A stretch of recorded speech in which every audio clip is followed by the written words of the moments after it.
Hello and welcome to the NFL Week 12 Tuesday preview on Fumble Sports. Appreciate everyone joining us in the Twitter space and on YouTube as we stream live from the metaverse in our metaverse studio. Fumble Sports bringing sports talk into the metaverse. Appreciate everyone that is going to join us throughout this next hour and a half as we go through the slate of games for NFL Week 12. Hope everyone is excited for Thanksgiving as well as for a lot of football. Fortunately, we have games on Thursday, not just one, and plenty of games on Sunday. No teams on the bye week, so every team is in action. Really excited about the matchups that we have, both individual player matchups as well as teams. Lots on the line when it comes to playoff standings. Something before we jump into the show that I wanted to bring up was just the playoff picture as of right now. Amazing to think about what we would potentially get if the season ended right now. We would have the Chiefs and Eagles both on the bye and the number one seed. But in the AFC, the 2-7 matchup would be between the Miami Dolphins and the Cincinnati Bengals. That would bring up Joe Burrow versus Tua Tagovailoa, and obviously would go through their draft class. Bengals ended up going number one despite the tank for Tua chant throughout the year previous. And those two would duel it out. It would be in Miami as of right now. In the 6-3 matchup, it would be Mike Vrabel, Patriots, going head to head, the old history between those two, the team and the player. Now he's the head coach. And they also have history in the playoffs. Vrabel and the Tennessee Titans were the team that ultimately knocked out the New England Patriots when Tom Brady was in his last year there. In the 4-5 matchup, Lamar Jackson and the Baltimore Ravens would host the Buffalo Bills. And Josh Allen and Lamar Jackson, to me, are the two quarterbacks that need to make a Super Bowl appearance most. Josh Allen, whether he wins the MVP this year, he's right at the cusp of being at that elite level. Lamar Jackson, not just in a contract year, but he has not had great playoff performances. So that matchup, one would move on, one would be out. Really exciting to see who would come out of that duel. In the NFC, the 2-7 matchup would be the Vikings hosting the Seattle Seahawks. First, you have this great matchup between the head coaches, the old head coach of Pete Carroll, one of the younger head coaches in the NFL, and Kevin O'Connell, I believe is his name in Minnesota. Just an interesting side story, but that's a game I could absolutely see Seattle winning. Great duel between a young corner and going up against Justin Jefferson. In the 3-6 matchup, it would be the San Francisco 49ers playing the New York Giants. Christian McCaffrey going up against Saquon Barkley. It's really the run defense of the 49ers going up against Saquon Barkley, but I would love to see that. And finally, in what would be the ultimate game for the NFL and for Fox to be able to broadcast this one, Tom Brady and the Buccaneers in the 4 seed hosting the number 5 Dallas Cowboys. I think America would lose its collective mind if Tom Brady went head to head with the Cowboys in what could be his last game in the NFL. I'll keep saying that every time we see Tom Brady in the playoffs from here on out. But I wanted to just go through the NFL playoff picture because it's amazing to see what we could get. Still a lot of football to be played, including this week. Now that I've gone through all of that, Adam, how are you doing tonight? How do you feel about the week ahead? Yeah, good tonight. Started the second games this week. I had to roll through some college stuff earlier today, so kind of breezed through the NFL. A lot of college games on Friday. Well, actually starting tonight, but there's a big slate on Friday, a day after Thanksgiving. So went through a lot of that today, and then started breaking down these games. And yeah, we'll see what tonight brings. Adam, before we move on, who do you think wins the game on Saturday? Well, the Badgers have to win on Saturday. They got to bring the axe back. There's no question about that. I clearly They see have the to. Wisconsin Big Ten fandom Yeah. coming out. That Absolutely. said, That's the given biggest how game of the the year rest right of the now. world feels about quote unquote the game, how would you feel about Michigan and Ohio State? Who do you want to see come out of that? Well, I hate both teams. I hate Ohio State slightly more, but I think Blake Corum's going to be the key in that Michigan. If Blake Corum can't play, that's a big edge to Ohio State. Michigan's had some really tight games this year, and so has Ohio State. But Ohio State has pulled away and have like really beat the teams they should have by a lot. Where Michigan's played a lot of closer games. So being at the Horseshoe, I know it's 7.5. I would get that under 7, but I think it could be a tight game, and especially if Blake Corum doesn't play, I can see Ohio State pulling away by 7 at the end of the game. Blease, I know that you are a Michigan fan through and through. Are you excited, nervous? What are your feelings about what we're going to see on Saturday at noon? Yeah, same sentiment. If Corum is not a go, that changes the whole dynamic of the offense, and I have very little faith in McCarthy being able to carry that offense without him. I know Edwards was out last week too, as well as the tight end. So yeah, and they looked completely different without Corum in there just last week, and that's not nearly as tough a competition. So yeah, if Corum can't go, then that changes it, my expectations of the game. But if everyone's healthy, I think it'll be a close game. And Lope, I know you're someone who always likes to scout players, but you also keep an eye on the Heisman. Is CJ Stroud, one, going to win the Heisman? And two, is he going to be the first quarterback taken in the draft next spring? I like Caleb Williams out at USC. I think if he was eligible this year, he'd be the one I grab. He looked amazing against UCLA. But I think, Stroud has probably got the edge right now over Bryce Young and the kid from Kentucky, Levis. And but one of the guys that I'm going to be keeping an eye on is Marvin Harrison Jr. He's a really good wide receiver for Ohio State. He is by far my favorite receiver coming out of this upcoming draft class. I'm excited to see where he lands. I don't see him getting past the 5th or 6th pick because I actually think someone could trade up for him. I think he's that talented. There's so many young quarterbacks I'd like to see him paired with. Chicago, I'm talking to you. Wouldn't it be wonderful to see Justin Fields paired with Marvin Harrison Jr.? I think that would easily become one of the great dynamic duos in the NFL. Going back now to the NFL, now that we've gotten some college football out of our system, just speaks to how much action we have going on between the World Cup, college basketball, NBA, NHL. If you're into the MLB hot stove, that too. But of course, it's NFL, and we are getting into the good time of the year. I always feel like Thanksgiving and on is when the NFL gets at its best. And fortunately, we have great matchups, not just throughout the week, but specifically on Thursday. I'm going to start with a game that I'm sure when it was first scheduled by CBS, they might have been a little disappointed, as they always are with the Detroit Lions. But the Lions have shown some fight. So the 7-3 Buffalo Bills, funny enough, they're obviously on the road. They've been the ones waiting in Detroit, waiting for the Lions. They had their game last week against the Browns there. But it is the 7-3 Buffalo Bills playing the Detroit Lions, who are 4-6. This game kicks off at 12:30 p.m. on CBS. Buffalo is a 10-point favorite where I see it, and the over-under is set at 54.5 points. Going to provide some gambling trends before we go around and break it down. The underdog is 4-1 against the spread in the last 5 meetings between the Bills and Lions.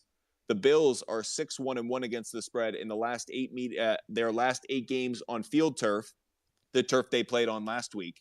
The Lions are 6-0 against the spread in the last 6 games they've had in November. The under is 5-0 in the last 5 meetings between the Bills and Lions, and the under is 5-0 in the Bills' last 5 road games. Adam, how do you feel about this one? So this is an interesting game. You have Detroit coming off of 2 wins. Buffalo just snapped that 2-game losing streak. Obviously, the well-known drama of the travel and moving the football game, and now going back to Detroit where they just played Cleveland. This is an interesting one because I take a look at this game, and I want to know how bad is Allen's elbow. I'm really curious about that because he actually had the second lowest attempts all year in that game last week. They really ran the football. Both backs were over 60 yards rushing. They tried to control the clock. There was no big, obviously Diggs had a little meltdown on the sideline, and then their offense kind of got going after that. But it was really like they were being really cautious with him. So, to that point, Detroit obviously has been riding a little bit of a high here at Chicago and a pretty much dominating win over the Giants. I don't think they were ever out of that game. I think they pretty much took control from start to finish and did a really nice job against Barkley in that game. But having said that, coming home, Buffalo's got to come back to Detroit and play. That 54 number is a big number on these over-unders. I know the 4 of the last 5 Lions home games have gone over the total, but that is a lot of points in that game. I could definitely see Buffalo executing somewhat of a game plan like they did against Cleveland. Now, Cleveland did move the ball against them, but I can see Buffalo, controlling the clock, running the football. And if Allen isn't throwing that much, his elbow might be worse off than it really is. So I think you buy the points up here to around 11, 11 and a half. And I think you play Detroit. And that over under, it's really high. I would lean towards the under in this one. Man, this 54 is just a lot of points. A lot of points. Before we get to Lope, I want to provide some of the injury report names or notable ones. AJ Epinesa, ankle injury, did not practice today, as did Traymon Edmonds with a groin injury. He didn't practice. Josh Allen was limited with his elbow injury, but Jordan Poyer, full participant in practice, as was Elam, the cornerback. So they're getting healthy on the back end of that secondary, which is a fierce secondary, one of the best in the NFL. They're in the top 3, I believe, in interceptions on the season. As for the Lions, Jeff Okudah did not practice with a concussion, but DJ Chark, Frank Ragnow, Josh Reynolds, all limited participants, with Malcolm Rodriguez from Hard Knocks fame and DeAndre Swift, full participants in practice today. Given that it's a Thursday game, that's as good an injury report as we're really going to get. It's giving you an indication of who's going to be able to play. As you mentioned, Adam, Josh Allen, the most notable one in terms of who's been limited. Lope, what do you think about this game? And is there any reason to be concerned about Allen going into this one? I mean, there's always concern anytime it's a quarterback's arm. And in a game where if the Bills do get a lead, I'm sure they're not going to let Josh Allen continue to throw the ball. Each of the Bills' last 5 road games have gone on the under, so under 54. I'm kind of with Adam that's high. And the Lions have covered the spread in 7 of their last 8 games as a home underdog. So I think at plus 10, yeah, even if you can buy a 1.5 or so, get it up a little higher, I think you'd be safe there. But if you want to take the Bills money line and factor it in a parlay, that's also a concern. I don't think that the Lions defense has enough to stop the Bills at all, and I think that all good things must come to an end. And unfortunately, as Thanksgiving tradition, the Lions are probably going to lose again.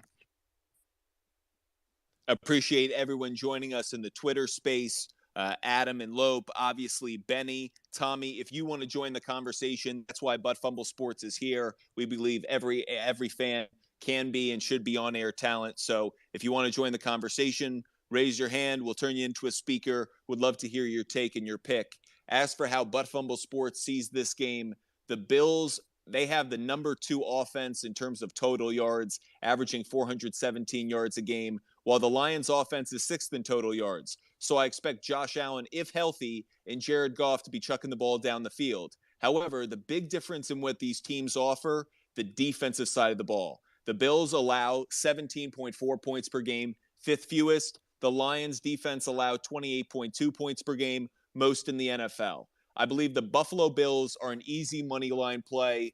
One of the things I like about the slate of Thursday games, it offers a lot of parlay plays where you can fold in these teams that have larger spreads and actually buy into some of those odds for parlays that you have on Sunday. So I'm almost treating it like an individual bet that I'm making on, let's say, the Seahawks, but I'm folding in some of these favorites on Thursday, so the odds get better, though that's really focused all around the Seahawks as an individual bet. Getting back to this Buffalo-Detroit game, this 10 points seems really, really wide to me. I'm really not a fan of it because I really like Detroit right now. They're playing a really physical style of play. They're now on a 3-game winning streak. I think there's belief in that locker room for the first time in years. I think Dan Campbell is opening up a lot of eyes. And once Amon-Ra St. Brown came back, I think that was a really big impact for Jared Goff. I know Hawkinson's gone. That's going to impact his options, but that's his number 1 wide receiver, and he's had some big games. I like him having another big game.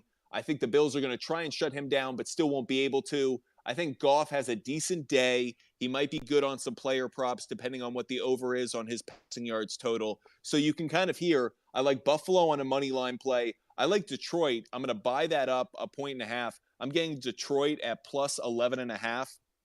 They're at home. I think they're actually going to be a decent number of Lion fans. I think that it's not going to be all Buffalo Bill fans like what we saw last week. And I actually think that will make a difference. I think for Detroit, this is the first game in a long time on Thanksgiving that they actually have some belief. I can't remember the last time they went into a Thanksgiving Day game on a 3-game winning streak. I mean, if someone has that stat out there, I'd love to hear it. I'm fascinated to know what is the last year that's happened. As for the over-under, I like the under. I'm going to buy that up to 56.5. The reason I'm going in that direction is twofold. I think the Lions will have a decent running game. Swift and Jamal Williams. Wow, is that guy having just an absolutely massive year? Happy for him. Hope he gets paid at the end of the year. I believe it's a contract year for him.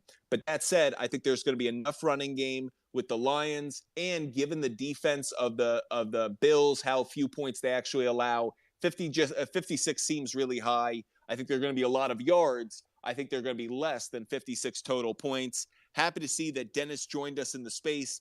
Dennis, what are your thoughts on the first game of Thanksgiving Day, Buffalo Bills at Detroit Lions? Hey guys, sorry, I think that was a problem on getting a new phone, so maybe I sorted it all out.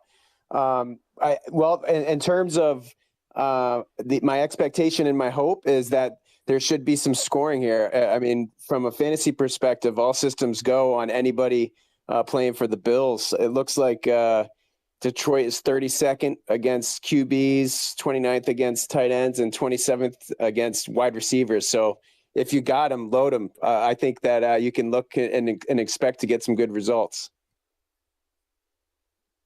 Blease, what you got for us?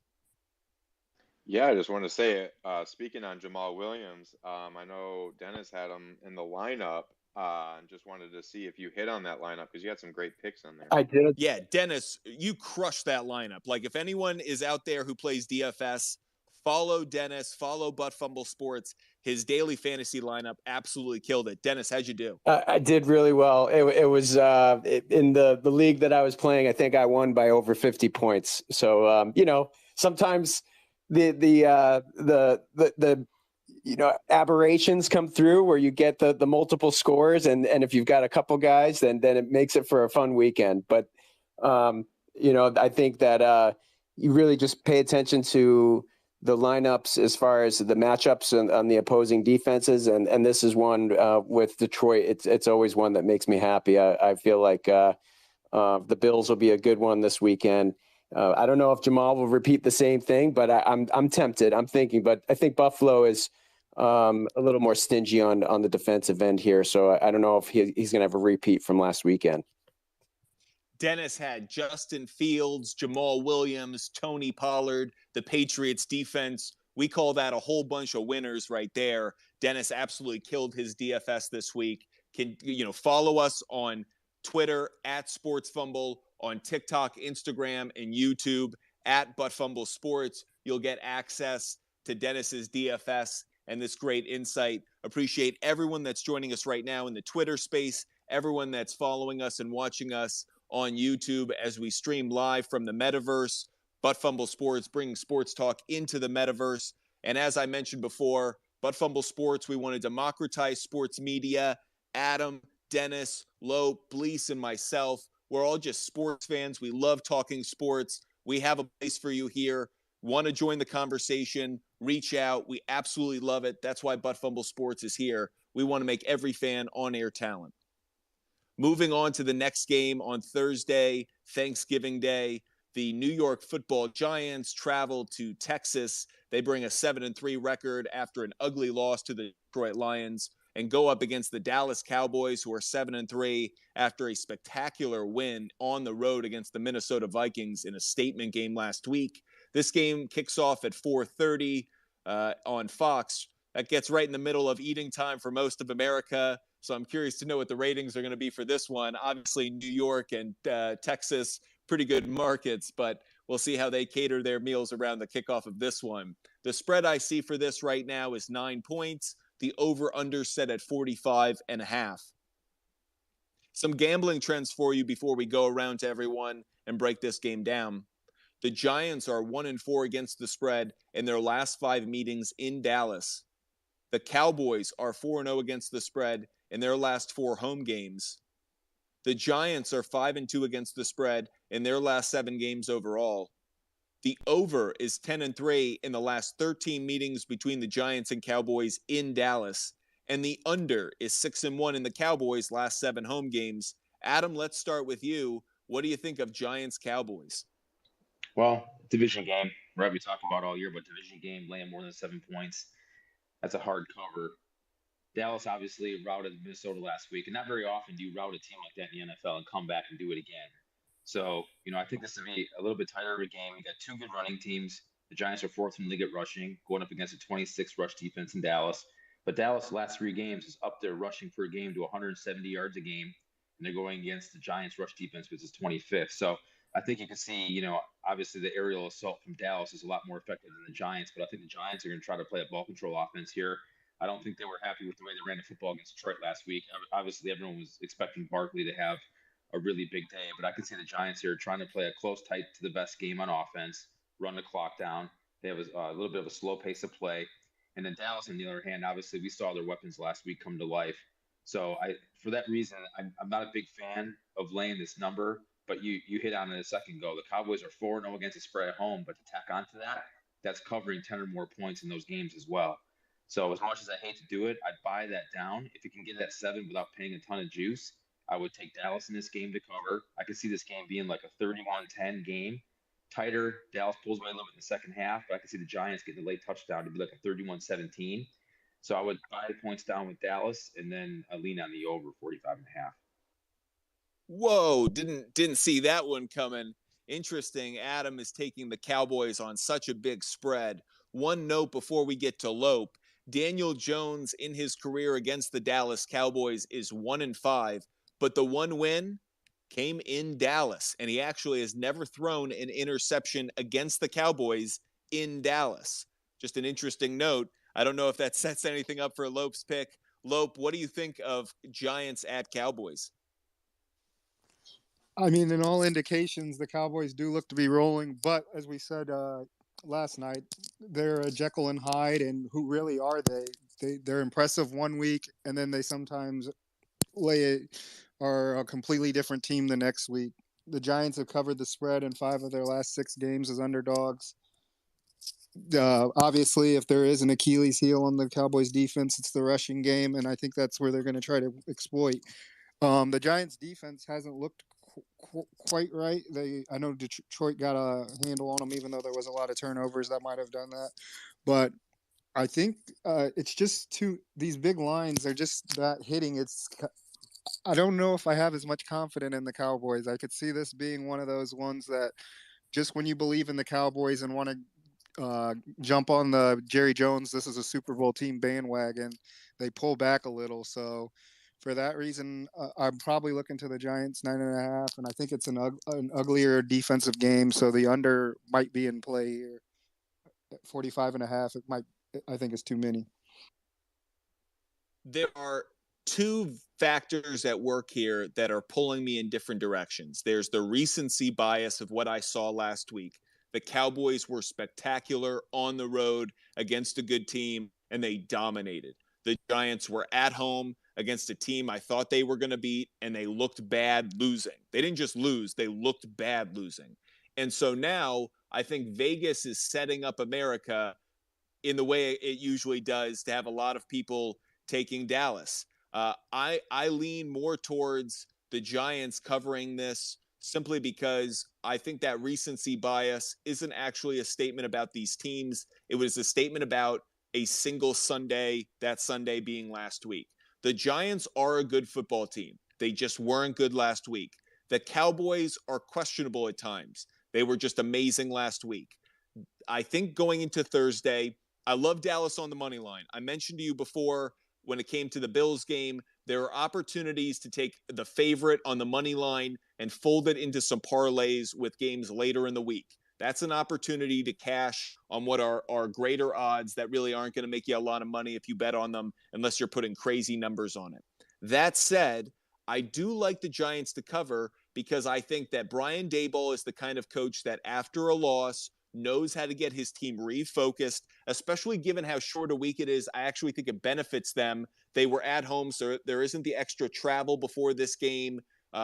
Obviously, there's the travel to Texas, but there isn't the travel beforehand to get back home. I think he was able to get under his team's skin, refocus them. A few stats that stand out to me.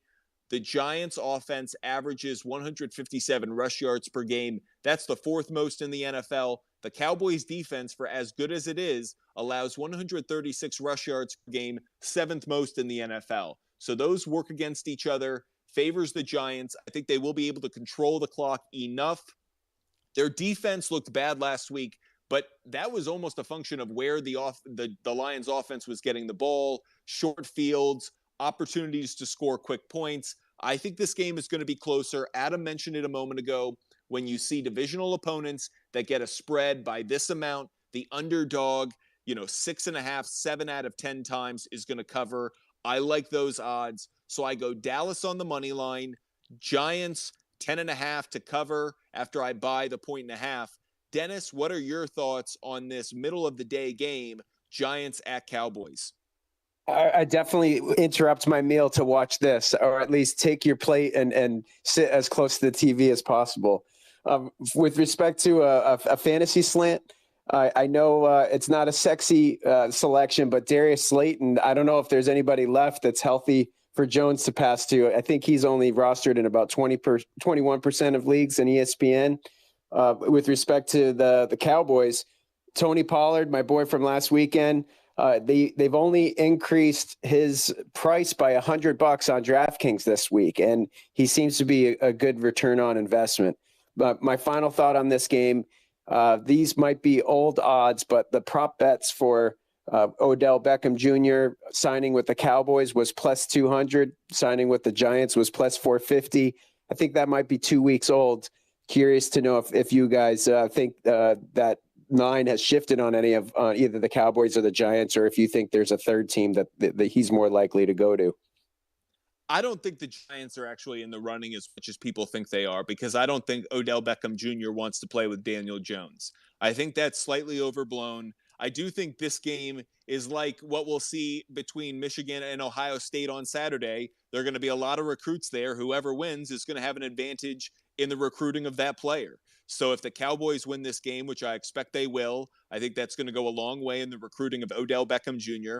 I think he's going to end up going to the Cowboys, in part because I think, much like the Rams last year, it's an easy situation for him to slide into. There's another star receiver. Instead of it being Cooper Kupp, it's CeeDee Lamb. There's already an established quarterback. It's Dak Prescott instead of Matthew Stafford. He's coming into a system with Mike McCarthy. You're not dealing with an inexperienced head coach. He's going to fold in very easily. I think it'll ultimately end up being the Cowboys. I don't like to make those kind of prop bets, only because where you find them, it's always a little shady. It's not really my style.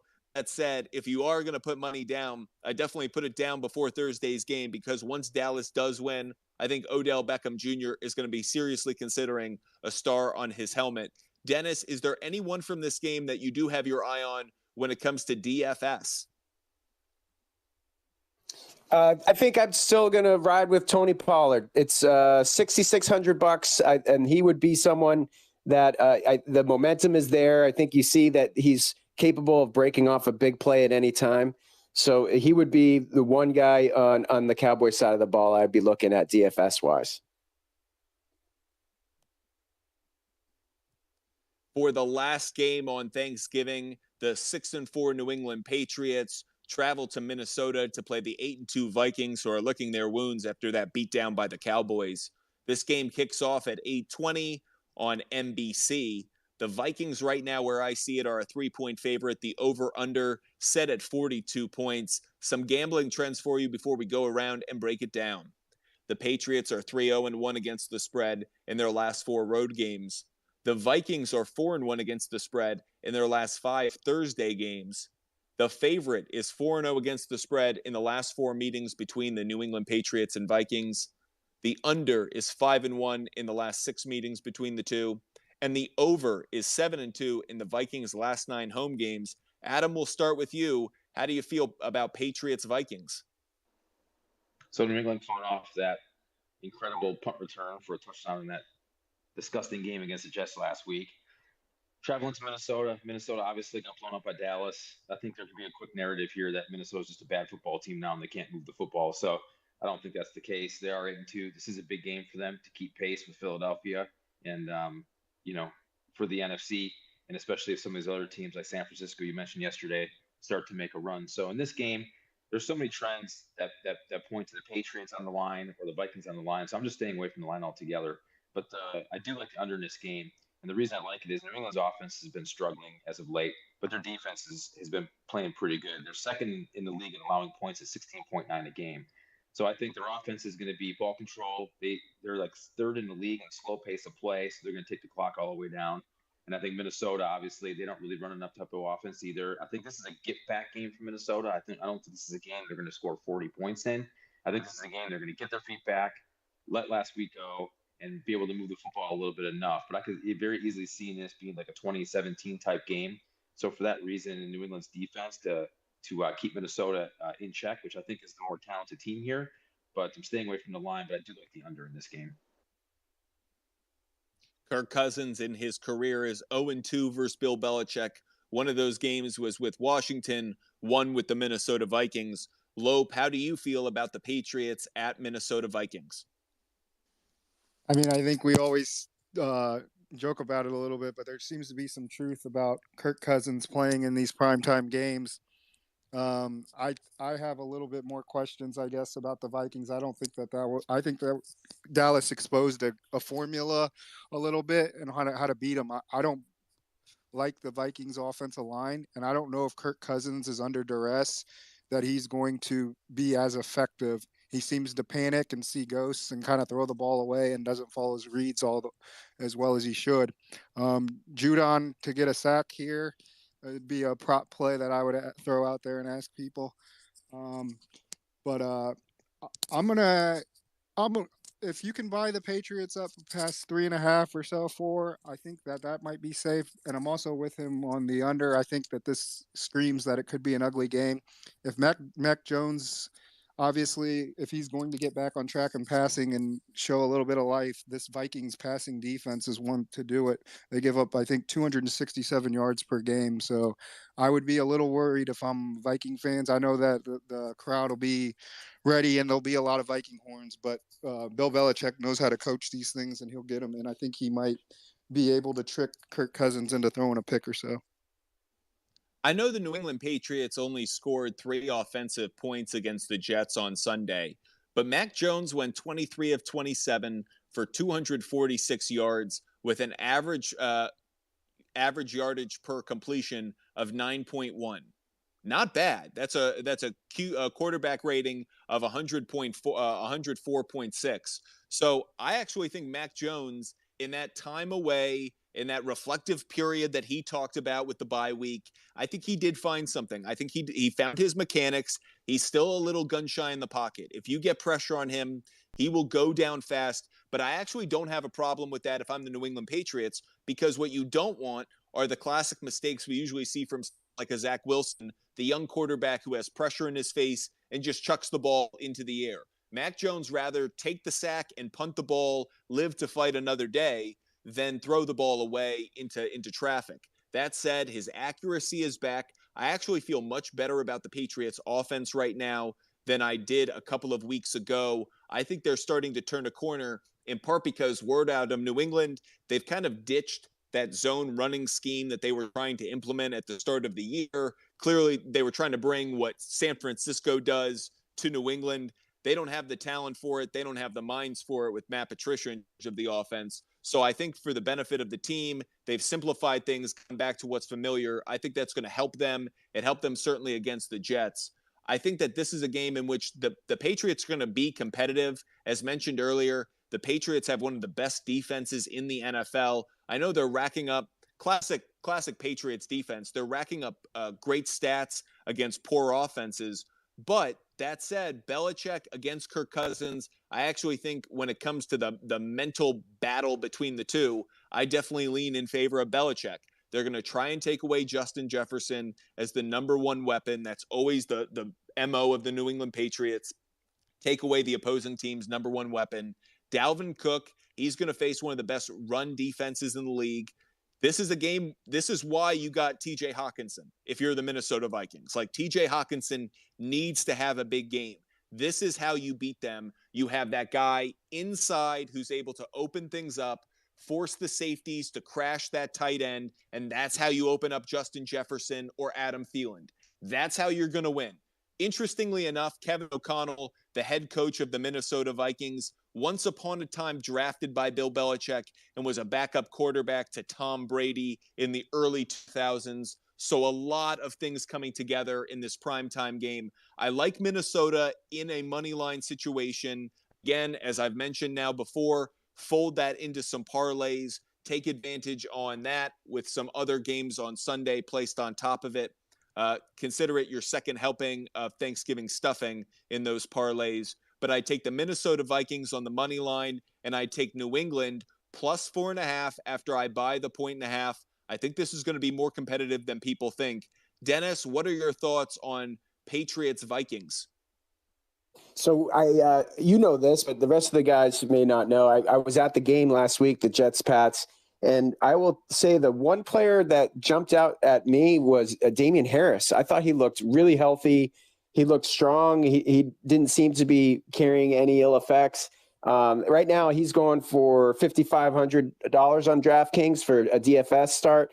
In regular traditional leagues, he's only rostered on 61% of teams, which is surprising to me that he would have been dropped and not put on an IR spot. So Minnesota's 23rd against running backs defensively with respect to fantasy points.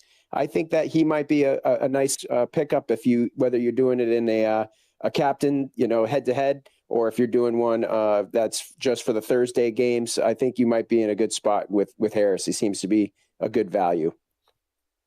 And to honor the fact that Dennis was at the Jets-Patriots game, but also to bring up our namesake, 10 years ago, the anniversary of the butt fumble, Mark Sanchez running headfirst into an offensive lineman's rear end produced a touchdown for the New England Patriots, a moment NFL fans and sports fans will never forget. And little did they know, they inspired a company, a sports media network, 10 years later. So the Butt Fumble Sports commemoration, and a big day for us as a network, not only the anniversary of the Butt Fumble, but earlier today, we crossed 1,000 followers on Instagram and 10,000 followers on TikTok. We appreciate everyone that's following us. We're building a network that we're so proud of. Butt Fumble Sports, democratizing sports media, turning every fan into on-air talent. And by the way, having fun talking sports in the process. Love that everyone's joining us. Blease, Adam, Dennis, Slope, Tommy, everyone in in the Twitter space, and everyone who's joining us on YouTube as we stream live in the metaverse.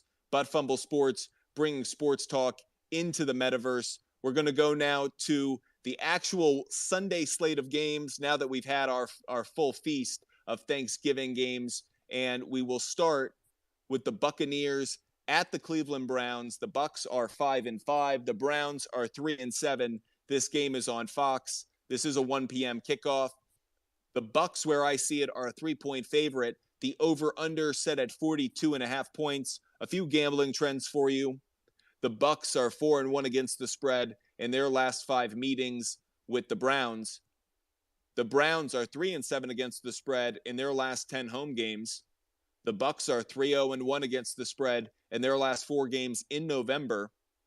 The under is 5-0 in the last 5 meetings between the two teams, and the over is 4-0 4-0-1 in the Browns' last 5 home games. Adam, let's start with you. How do you feel about Bucs Browns?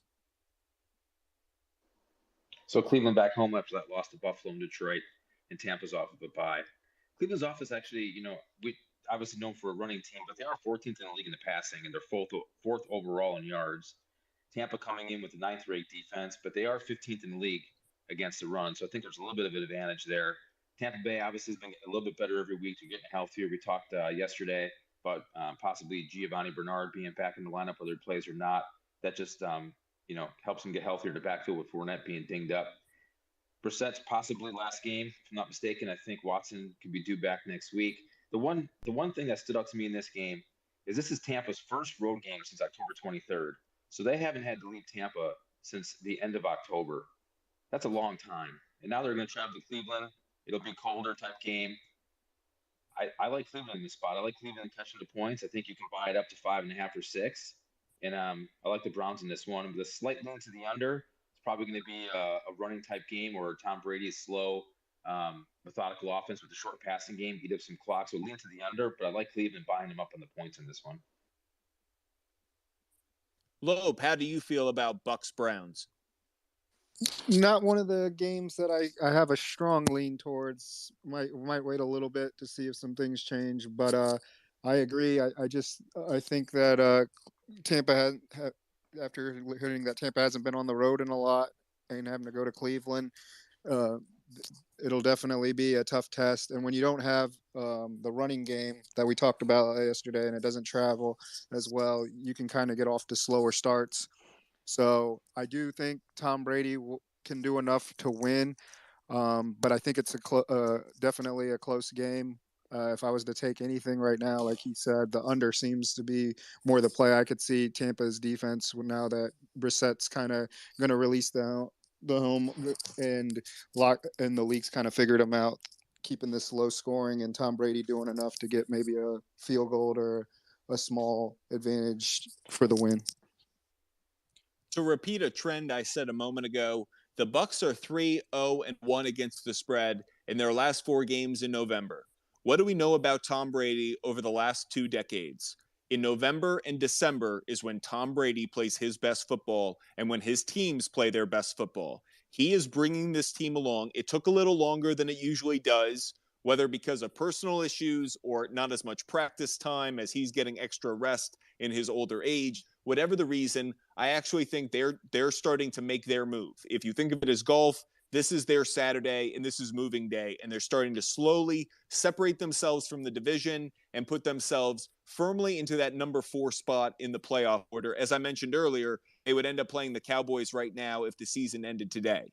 With that said, I actually really like Tampa Bay in this game. I like the fact that I can buy them down and get Tampa Bay -1.5 because I think Tampa Bay is actually going to cover this 3 points right now. I think it'll be closer. I think it could be 3-4 points. That's the only reason I'm not doing it. I don't want the push. But I think Tampa Bay is going to win this game because, one, they're coming off a bye week. They're going to be well rested. Tom Brady's going to have practice time. Everything about this screams to me Tom Brady post-Thanksgiving. Why would I go against that? And to the point Adam made a moment ago, this is the likely last game for Jacoby Brissett as quarterback. I mentioned to everyone on the show last week, I had a fear that Buffalo would cover against the Browns, in part because I don't know where the Browns' commitment level is right now. They're not in the playoff picture. They're about to go through a quarterback change. They're also about to be thrown into the political relations stew that is Deshaun Watson the moment he comes back as the starting quarterback. I think it just adds a lot of distractions to this team and what they're dealing with. I think the Bucs are a way more focused team. They're coming down the home stretch with a purpose. The Browns, they're the horse that's running into the infield because they don't know what's going on. So for all those reasons, I like the Bucs to cover in this one. If I did have to go with an over-under, like others, I may lean actually, now that I say that, I may lean towards the over because I think Jacoby Brissett throws more than people think. He's got a great arm. Amari Cooper, Donovan Peoples-Jones. I think there's reason to believe that you could see a larger passing game. Keep in mind, this is a matchup of former teammates from New England between Tom Brady and Brissett. So for that reason, I'm not crazy about Kareem Hunt and Nick Chubb in this game because the Bucs defense up front, really good against the run, not as strong against the pass. So I like Buccaneers covering -1.5 after I buy the 1.5. And I like the over after I buy the points down and get it at 41 points. Dennis, how do you feel about Bucs Browns? I think this should be a fun game to watch. I don't know if this will be on in our wheelhouse, but if it was on, I would certainly like to take a look.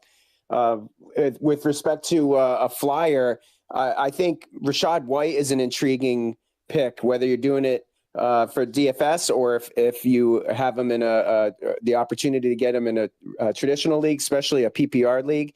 He's only 34% owned in ESPN leagues. Cleveland is the 31st ranked fantasy football defense against running backs. And I just have this vision of Brady play action, some screens, and getting rid of the ball quickly. That might suit Rachaad White's play very well. Love that call on Rachaad White. When we put out our start, flex, and sit content later this week, you will be seeing Rachaad White's name on that list of players. I won't give it away, but let's just say we are big fans of him. We think he's turned a corner as the number one back while Leonard Fournette deals with some injuries. So I completely agree with you, Dennis. Look forward to seeing Dennis's DFS lineup. Everyone should check that out. We put that out on Saturday, Sunday morning. Definitely get a look at that because he had a number of winners last week, and everyone who plays DFS should give it a look. Everyone that's in the Twitter space, please tweet out to others. Love to get some input. Blease, Adam, Dennis, Lope, thank you for joining us and giving this fantastic analysis as we stream live on YouTube, in the metaverse, in the Butt Fumble Sports studio. And you should all follow us on Twitter at Sports Fumble and on TikTok, Instagram, and YouTube at Butt Fumble Sports. We go to the next game in the 1 p.m. window, the 3-6 Denver Broncos at the 3-8 Carolina Panthers. This game is on Fox. Denver is a 2.5-point favorite. The over-under set at 36 points. Some gambling trends before we get our analysis. The Broncos are 2-6 against the spread in their last 8 road games. The Panthers are 4-1 against the spread in their last 5 games overall. The Broncos are 4-0 against the spread in their last 4 meetings with the Panthers.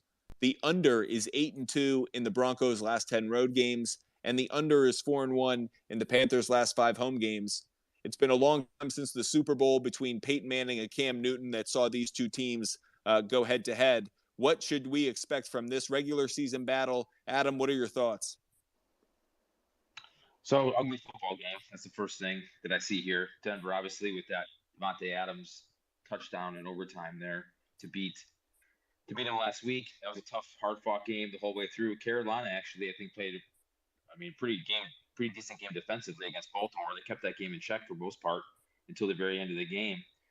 But the two things here that I see is, like I said, Denver's defense is just really good, if not the best in the league, but their offense is just so anemic at times. And on the flip side of the coin, Carolina, Mayfield played last week. He did have 196 yards passing, but threw 2 picks. And Deontay Foreman only had 24 yards rushing against Baltimore. So to me, Denver's defense is much better than Baltimore's. I know they're coming here. I know it's a road favorite, and I usually like to play the home dogs here. But Carolina's 3-3 at home. Denver's 1-4 on the road. That doesn't favor them at all. But I just think Denver is a much more talented football team. If Mayfield threw 2 picks and they could not run the football against Baltimore, I don't see him doing that against Denver. So I have a slight lean to Denver. If you could buy it down a little bit to maybe 1 or so, 2. And honestly, the over-under, I know it's ridiculous that this is a 34.5. But, all these Denver games are going under. These Carolina games are going under. And 34.5 is crazy to say that. But if you can buy it up to 35 or 36, I think you have to play the under this game. I'm just not sure where the points are going to come from. It was announced that Baker Mayfield's back on the bench and Sam Darnold is going to be the starting quarterback for this one. Lope, what should we expect from Sam Darnold, and does that impact your opinion of Broncos Panthers? Yeah, obviously the news coming down, it did. I just don't know how not getting first team reps, switching quarterbacks week to week, how you can get into any rhythm. And as he mentioned, the Broncos pass defense is one of the best in the league. So I don't know how they're going to move the ball that well on the Broncos. The only chance they're going to have is it seems that the Broncos are allergic to scoring. That is the worst team in the NFL. So I think I would probably stay away from the spread on this one, but I think the under, each of the Broncos' last 6 games have hit the under. Vegas cannot draw the line low enough for the Broncos to hit an over. So I think this is one that could get ugly and look like a baseball score, but so I would say go with the under, but as far as the spread right now, I'm staying off of it. Have to agree with Lope. I'm avoiding the spread on this one. Not crazy about it. I view these teams in a very similar light, except for one X factor. But going to where they're similar, two really good defenses. Like Carolina has a lot of talent on their defense. I wasn't surprised that they not only covered against the Ravens, but that they played so well defensively and got that underplay. But as for the Broncos, they also have a fantastic defense. On both sides, it's the offense that's lacking. Where do I feel better about things? It's on the quarterback position. As much as Russell Wilson's a buffoon, I like Russell Wilson more than I like Sam Darnold. And to me, that's what's going to make the difference in this one. For that reason, I do take Denver on the money line. I'm not feeling great about it in terms of I'm putting money on Denver. Oh, man, that doesn't, that makes me feel queasy. But I'd rather do that than putting money on Sam Darnold. So Denver on the money line is the Butt Fumble sports pick for this one. And much like Adam, much like Lope, I'm going to go under. Everyone's saying it correctly. This is going to be a defensive battle. And while we say ugly, there could be some beauty in it.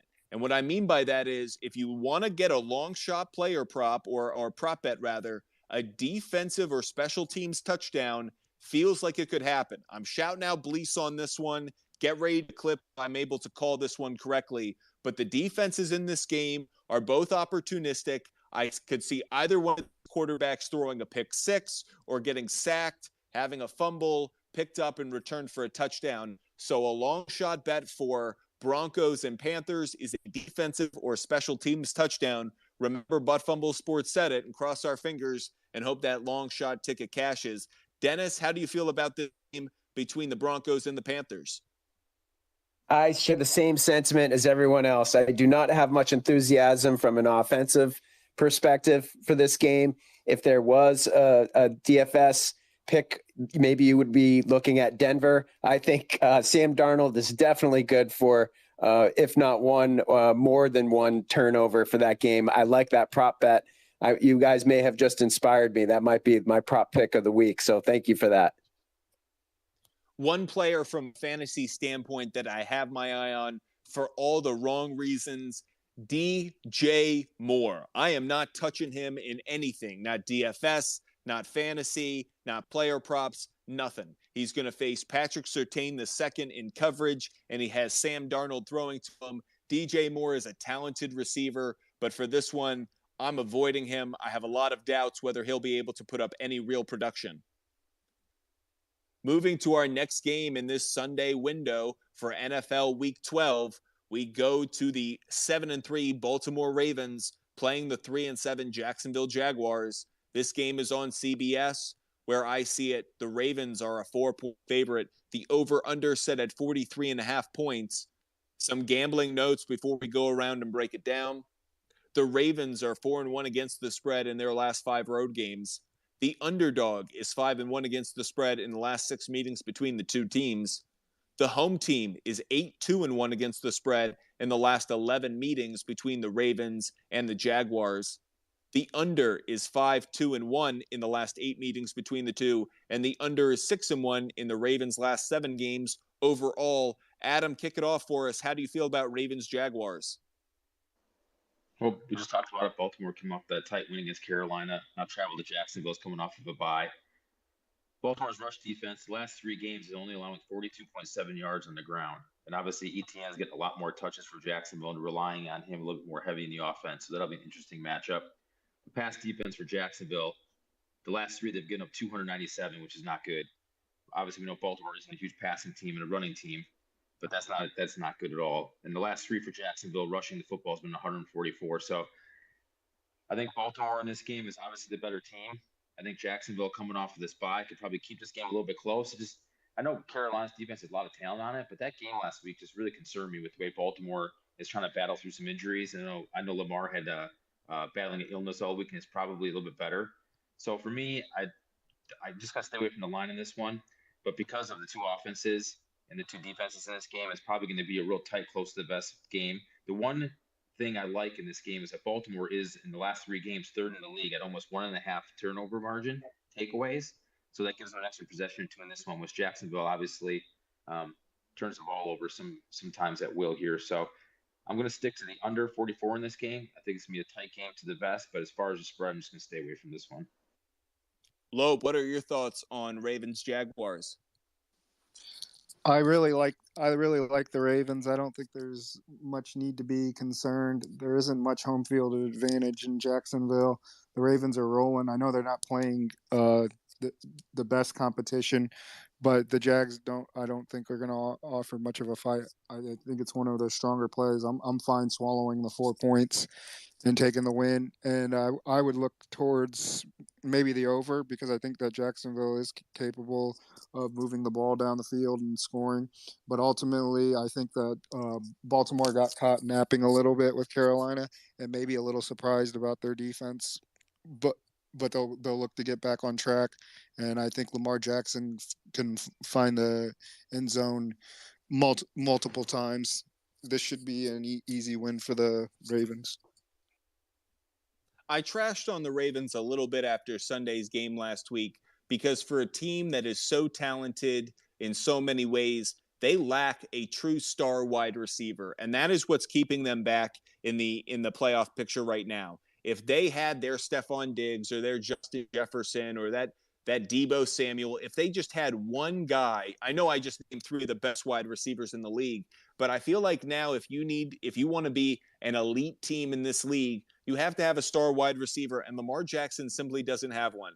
I think Devin Duvernay is a really good number 2 at best, but he's certainly not a number 1, and this team doesn't have one. Its number 1 is Mark Andrews, and I'm not one of those guys who thinks that the tight end, even as good as they are, is as good as a number 1 wide receiver. Even Travis Kelce isn't to the same level as a Tyreek Hill because it's a different position. You're just asking different things from it. You're lining them up differently. It's not the same thing. So a star wide receiver sucks coverage over, whether it takes away the star cornerback or whether it draws safety help or whether it just distracts the entire team opposing defense to one side of the field. The fact that the Ravens don't have that kind of X factor is really hurting them right now. I think they're going to be a playoff team. I think they're in a dogfight to win the division with the Bengals. And this is why, in part, I actually like the Ravens in this game because they need this win. They can't afford any slip-ups right now, so they can't get arrogant or cocky, to quote Han Solo. So I feel like I like the Ravens when it comes to a money line play against Jacksonville because this is a game they win, but I don't like it by too much because I don't think they have enough weapons to actually blow out Jacksonville. So to the points others have made, when it comes to the over-under, I'm actually considering the under. The trends work in my favor.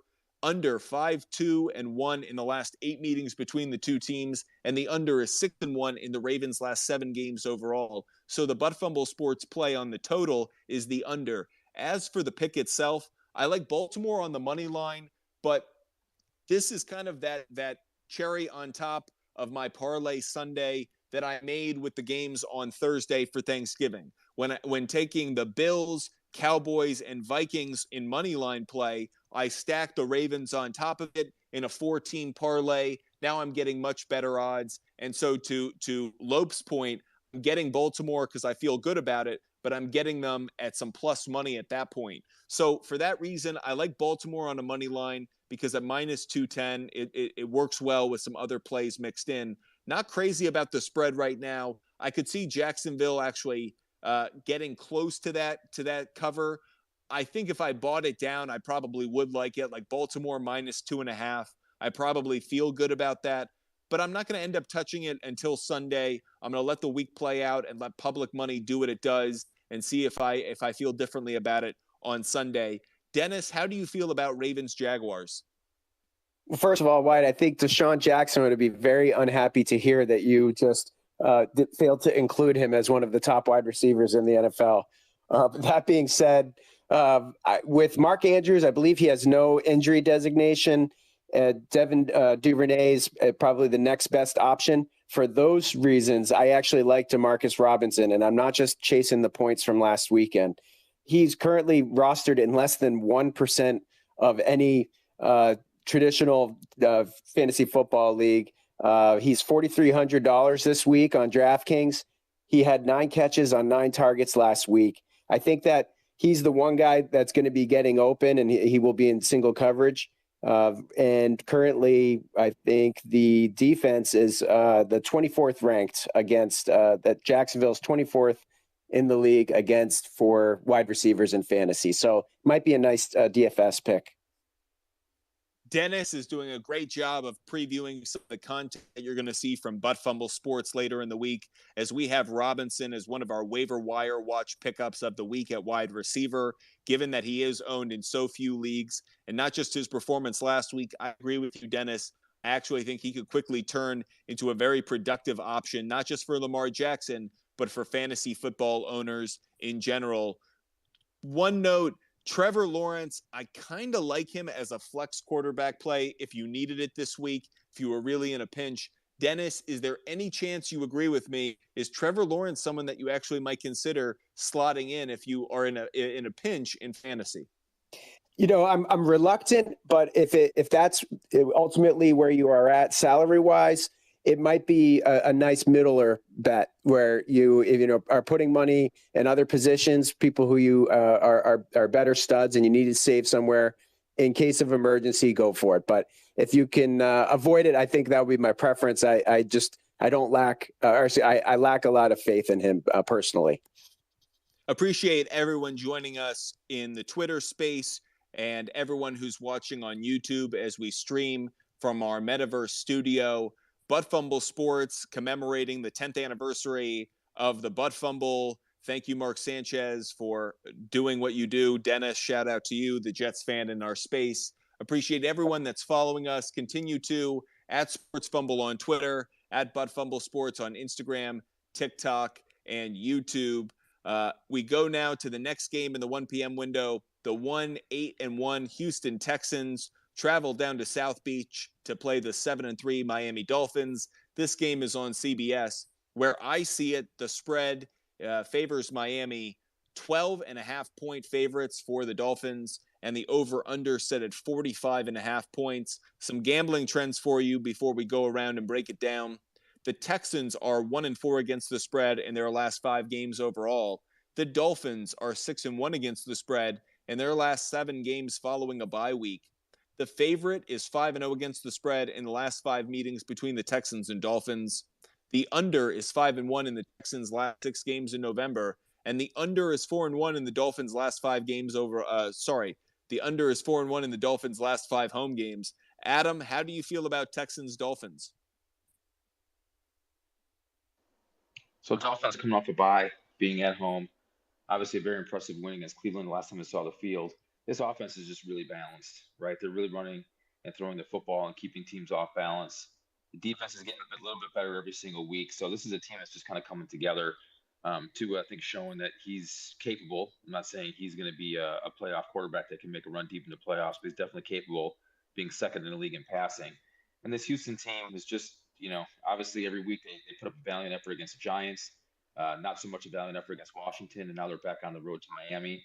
But again, these double-digit spreads, I just feel more comfortable staying away from them. I think in this game, expecting Miami to have a lot of offense, I look to Waddle and Hill's player props, maybe Tua in that nature, maybe Davis Mills interception prop. And as far as the over/under, I do actually like the under in this game. You mentioned it before. Miami's 4-1 at home this year on the under. I just don't see Houston putting a lot of points up in this game. It's just a matter of how much Miami, if they do get up, put their foot on the throttle. But those double-digit points right now, I'm just going to stay away from in this game.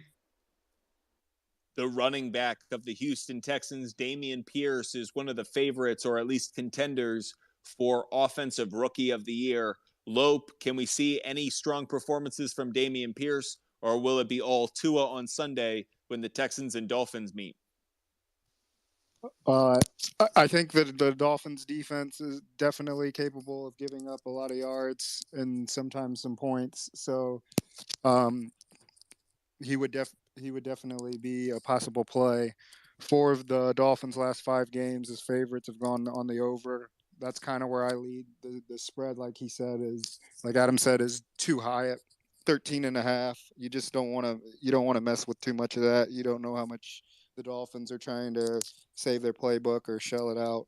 But I would think the over, and like he said, player props on Waddle, Hill, and also the Dolphins running backs, as that now they are trying to get balanced in Mostert and Wilson, as the Texans have one of the more terrible rush defenses. But this should be the game that starts the Texans on the clock, and they should be paying attention to that Ohio State-Michigan game and seeing if Stroud's going to be the one to take it over. In our start flex sit videos that'll be coming out later this week, Jeff Wilson Jr. and I'm of course now blanking on Raheem Mostert. Raheem Mostert will both be considered starts as they face a Texans defense that, as Lope said, is absolutely dreadful, the worst in the NFL. Expect both running backs for the Dolphins to have a big day. As for this game, Miami on a money line, much like the Ravens game before. I'm going to tie this game into the parlays from Thanksgiving. I'm going to pair it with the Bills, Cowboys, and Vikings on money line.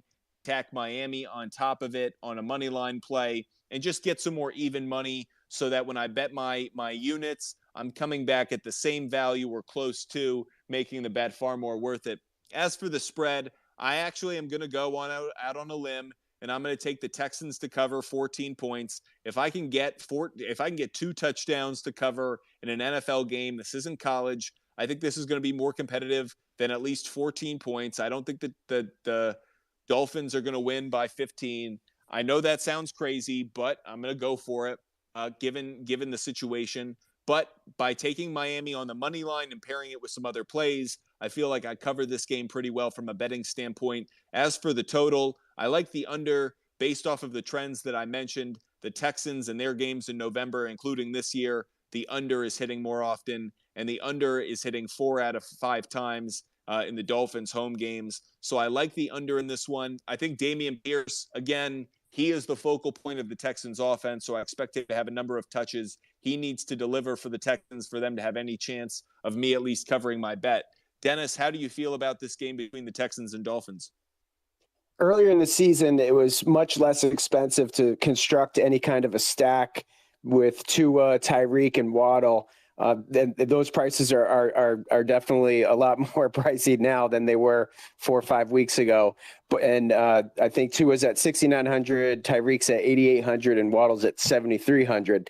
And for exactly the reasons that Lope was talking about, it's a much better play to go against Houston's run defense. They're in absolute last place for fantasy football against the run. I think Jeff Wilson is a great pick at 5,900. Mostert's at 5,700, but I think it is worth buying up that extra $200 on Wilson just because of the PPR usage and how he's used a lot more in the passing game. And now to the team Dennis has been waiting to talk about in the QB controversy that I'm sure is ahead. The 3-8 Chicago Bears play the 6-4 New York Jets. Actually, QB questions for both teams. The Jets right now are a 4.5-point favorite, reflecting Justin Fields' injury status and whether he'll be ready for Sunday. The total is set at 40.5 points. Some gambling trends before we go to everyone and get their analysis. The Bears are 2-5 against the spread in their last 7 road games. The Jets are 5-1 against the spread in their last 6 games following a straight-up loss. The Bears are 5-0-1 against the spread in their last 6 meetings with the Jets. The over is 4-0 in the Bears' last 4 road games, and the under is 4-1 in the Jets' last 5 home games. We'll start with Adam. Adam, what's your thoughts on Bears-Jets? So much uncertainty in this game with the quarterback position. Robert Saleh came out and said that Wilson was safe. Now he's saying he's not sure who will start at quarterback. I think Wilson obviously has lost his locker room. He's been real arrogant lately in his press conference there, as well known after the game there.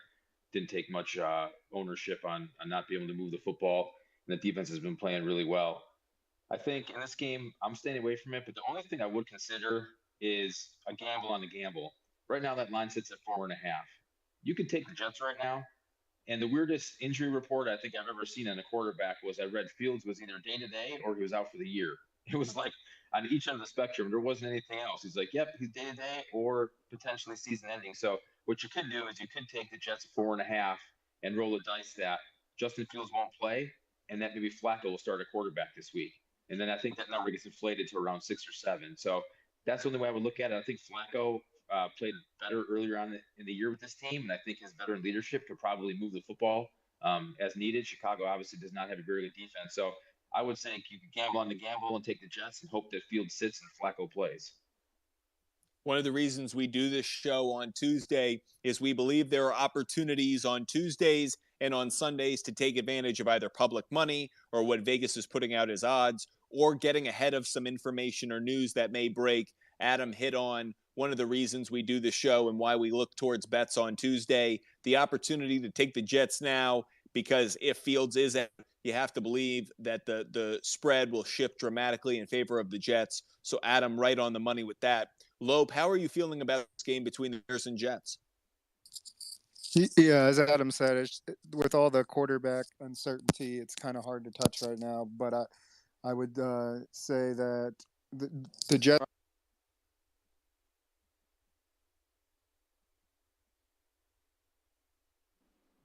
I think we lost him.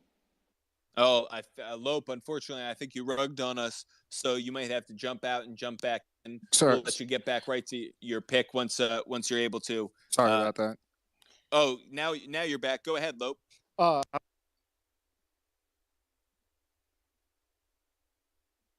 then we lose him again. Lope, step out of the space. Join us, and we'll get to your analysis in a second. I'll jump right in. I think the Jets defense, you saw it last week. It's an impressive unit. They just don't have a quarterback right now. Zach Wilson's a punk. Zach Wilson doesn't deserve to be the starting quarterback of this football team. But funny enough, it's not because of his play. His play's been dreadful. That's not what will get him benched. It was that press conference answer where he said, no, I don't feel any responsibility, or I don't feel like I let my defense down. No, I don't take any ownership. Now, it's unfortunate when a quarterback loses his job over injury. It's not when they lose it over being an idiot at a press conference. So I'm more than happy to let Zach Wilson sit on the bench for a week and have Robert Saleh teach this kid a lesson. But that said, this defense of the Jets is really good. It, like he said during the time when Rex Ryan was the head coach there, if they only had a quarterback who is as dynamic as the quarterbacks they face on the field. I feel the same way about Robert Saleh and his defense now. They're really good at linebacker. They're really good in the secondary. They have a shutdown corner in Sauce Gardner. They attack the quarterback. They can bring pressure without bringing a blitz. If they could only consistently throw the ball and consistently use play action with the running backs that they have, because Carter and Robinson aren't that bad. They have enough of an offensive line. So you hear me heaping a lot of praise on the Jets, but yeah, they don't have a quarterback. They're going to have to go back to the well because Zach Wilson isn't the guy. But for all the reasons I just mentioned, I'd like the Jets on the money line in this game. I would pair them in, much like other games we've talked about, pair them with some of the Thanksgiving games, take the money line play for the Jets, pair it with Cowboys on the money line, Bills on the money line, Vikings on the money line. Put that parlay together, put a few units on it, feel good about getting closer to even odds or plus odds on that bet. As for the over-under, I lean towards the under in this game. I know the Bears have a couple good running backs. I really like Montgomery. He's going up against a good Jets front. I don't know where the Bears are going to get their points if Justin Fields doesn't play. If Justin Fields does and he's dynamic, maybe I feel like the over's going to play. I might put two separate bets down. One on Tuesday on the under, one on Sunday on the over. Dennis, how do you feel about this game between Bears and Jets? Well, if I can comment just a little bit to build off of what you said, I do agree. Wilson really demonstrated just complete tone deafness. I mean, I don't know if it's a situation of immaturity or if he just has that absolute lack of self-awareness that he showed, but I mean, anybody else in the league could have given them a chance to win that game. And I've seen a lot of really bad Jets quarterbacks play in my entire life. That was far and away the most frustrating experience I've ever had as a fan. Flacco or White, either one of them would have given them a chance to win. And I will say on the field, you could see it in the body language of the receivers. You could see how disgusted they were when they were wide open and they were either being missed or just not even seen. So I'm probably not saying anything that hasn't already been said during the past couple of days on New York sports radio, but it was just so disheartening because that defense just looked to be a complete beast. I really love the defense. That being said, fantasy-wise for this game, because of the potential for Fields being injured, because Khalil Herbert's out, I like David Montgomery. He might be someone who would be a good trade target before your fantasy trade deadline, assuming it's this week or next. Last week, he had 17 carries, which was tied for his season high. He also had 3 receptions. I don't know if I'd start him against the Jets, but I do believe that he would be someone just by pure volume and lack of other options that if you had to and you do have him, I would feel comfortable starting him. But if you could bench him for this week and hold out until next week, he would definitely be someone who I think it could be a difference maker as you get to the playoffs of fantasy football in this stretch in the next 2-3 weeks. How many young quarterbacks will Bill Belichick ruin and destroy from the New York Jets before his NFL career ultimately comes to an end? I'm amazed that it's been so many, but it's been over 2 decades and the Jets still haven't found a quarterback, while Bill Belichick continues to either have them seeing ghosts or not taking responsibility for only having 2.5 yards of offense in the second half or whatever that was on like an average play. But the whole point is the New York Jets are a sad franchise as usual. Something about that makes me feel better about the NFL. It lets me know that the North Pole is in the North and norms are norms. Sorry, Dennis, but Fumble Sports takes a lot of joy in laughing at the Jets, if you haven't noticed from the name. And of course, as I mentioned earlier, we are commemorating the 10th anniversary of the Butt Fumble. Mark Sanchez, wherever you are, I hope your head's doing okay from that rear end concussion. We move on to the next game in our 1 p.m. window. The 6-4 Cincinnati Bengals playing the 7-3 Tennessee Titans. This game is on CBS. Where I see it, the Bengals are a 1.5 point favorite. The over-under set at 42.5 points. Some gambling trends for you. The Bengals are 9-2 against the spread in their last 11 road games. The underdog is 5-1 against the spread in the last 6 meetings between the two teams. The Bengals are 4-0 against the spread in their last 4 meetings in Tennessee. And the under is 8-1 in the last 9 home games for the Tennessee Titans. This is one of the better games of NFL Week 12 Sunday. Adam, what are your thoughts on Bengals Titans? So Tennessee coming off a little bit extra rest on that Thursday night game where they beat the Packers. Cincinnati coming off a win at Pittsburgh, although they did give up 30 points, and they gave up 21 the week before to Carolina. I think this game comes down to Tennessee at home catching points. I'm all over it. This is my favorite play of the day. Tennessee's rush defense, the last 3, has been giving up only 66 yards a game. So I think they take the running game of Cincinnati out of the equation. And I think Cincinnati has pass defense has gotten worse over the last 3 games from a 209 to 227. Now Tennessee isn't going to kill you through the air, but they are going to pound the football on the ground. And I think the Cincinnati team was giving up 21 to Carolina and gave up 30 to Pittsburgh, and Najee Harris had a pretty decent day against them as well. I just think Vrabel at home and getting the points, I'd find the points up to 3. But I absolutely love Tennessee at home in this game. I think this is a team where you can look at all the stats all day long, but this is a team that's always in games. The last 8 games are 8-0 against the spread. They had Kansas City on the ropes in Arrowhead. They went to Green Bay and handled Green Bay on that Thursday night game off a short week. And now they get some extra rest. I absolutely love Vrabel at home catching points in this game. Lope, what are your thoughts on Bengals Titans? Oh, I didn't realize Lope was just listening now after rugging so hard. I'm going to jump right into my analysis, and we'll see if we can get Lope. Are you with us? I think I am. Okay, Lope. We'll see how far you can go before you rug out. And the moment you do, you're getting tossed like a drunk at the end of the night. What do you think about Bengals and Titans? I'm with Adam. I like the Titans getting points. I don't understand how the Bengals are favored in this, other than the greatness of Joe Burrow. But Mike Vrabel is going to have a plan. He's going to run the ball and limit how much time Joe Burrow is going to be on the field.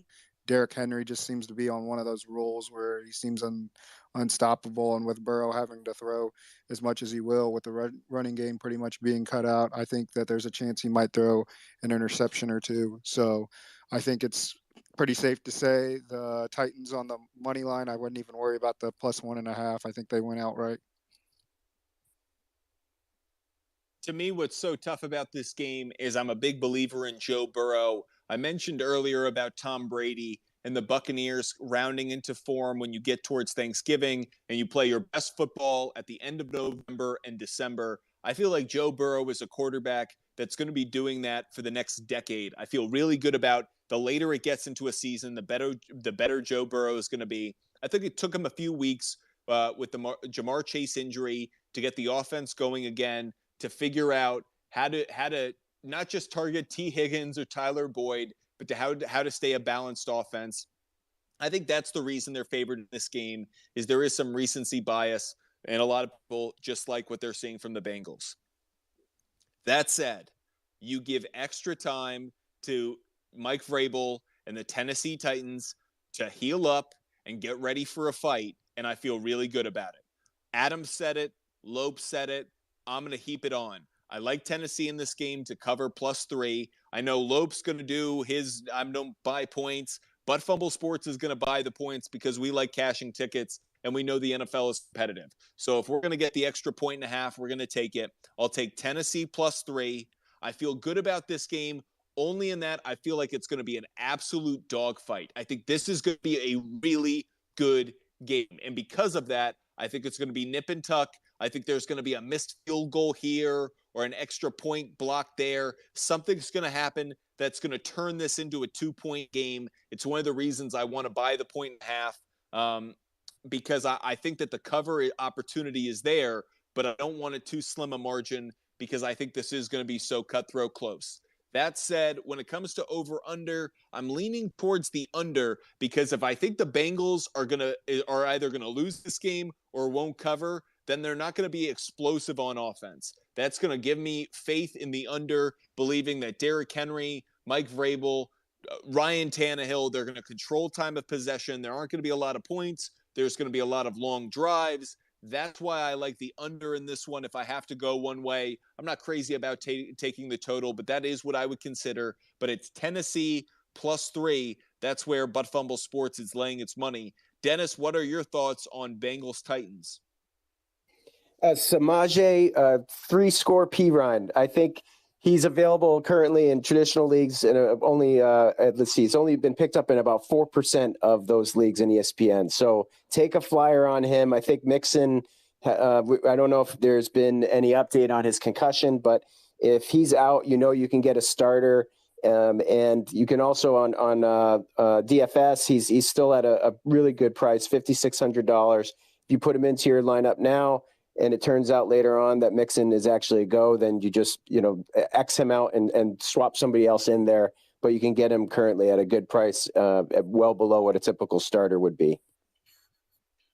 We're now going to go to the last game of the 1 p.m. window between the Atlanta Falcons and the Washington Commanders. Atlanta comes in with a 5-6 record, while Washington is 6-5. Washington is a 4.5-point favorite. The over-under set at 42 points. Some gambling trends for you. The Falcons are 1-4 against the spread in their last 5 games overall. The Commanders are 5-0-1 against the spread in their last 6 games overall. The road team is 5-0 against the spread in the last 5 meetings between the Falcons and Commanders. The under is 5-2 in the Falcons' last 7 games on grass. The under is 8-2 in the Commanders' last 10 home games. Adam, what are your thoughts on Falcons Commanders? So I think this is another Washington-type game. It'll be close, hard-fought battle. But I really like this Washington defense. I've been talking about it for the last 3 weeks. They've just been coming together as a really good unit. So with their defense being ranked 6th against the league in the rush, obviously Atlanta's strength is rushing the football. In their last 3, they have run for 162. But Mariota is not going to beat you through the air. And I think with Washington rush defense is going to take it away. Obviously, the loss of Kyle Pitts, I don't know how huge of an impact that's going to be. He hasn't been that major of an impact the last few weeks. But Mariota's last 3 games has gone under 200 passing yards in each game. So I think Washington takes away that running game from Atlanta, forces it on Mariota, and I don't think he can get it done. Also, Washington is also 2nd in the league here in the last 3 games at a plus 1.3 in takeaways. As I mentioned, this defense is just playing a lot better. And with Washington running the football better, the last 3, they've run the ball for 147 yards a game against an Atlanta defense whose last 3 games has given up 161 yards on the ground. That bodes to a lot of Robinson, a lot of Gibson, not putting the game in Heineke's hands, but he has been playing well. So to me, I buy it down to 3. or 2.5. And I really like Washington in this game. Chase Young is going to be returning from injury from this one finally activated to the 53-man roster. Lope, how does the addition of Chase Young impact this game between the Falcons and the Commanders? It impacts it a lot. Any time you give great defensive minds like Ron Rivera one-dimensional offenses, they're going to figure it out.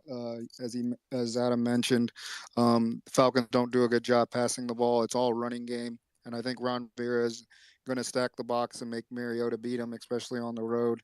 I underestimated Washington badly last week, and it cost me. I won't make the same mistake twice, but I think I'll just sit on the Commanders' money line for now. I do have still some questions about Taylor Heineke and the offense, but the defense is no joke, and I think that the Falcons are a pretty dreadful road team, so the Commanders should win this one. Maybe a slight lean to the under, see what happens there by Sunday, but I think you're pretty safe taking the Commanders on the money line. Bet against Taylor Heineke at your own peril. This guy is someone you can believe in. He is everyone's darling right now. He has the Minshew magic, the Fitzpatrick magic. He's got all the magic. I'm such a big fan of his. I'm so happy that he's the starting quarterback because I want to root for Ron Rivera, but it was tough doing it when Carson Wentz was the starting quarterback. I have no problem rooting for Taylor Heineke. This guy is one of my favorite stories of the year so far. Add that to Brian Robinson, the best story of the year so far. So with that said, I really like Washington in this game. I know I'm just saying I like players, and that's why I like Washington. It's not. It's because they've been performing really well under Taylor Heineke. They've been covering games. They've been better on offense. You add Chase Young to this defense, they're even more formidable up front. And I think Terry McLaurin is a guy you want to watch this week. As mentioned earlier, the Falcons are the worst team in the NFL against the pass, allowing the most passing yards in the league.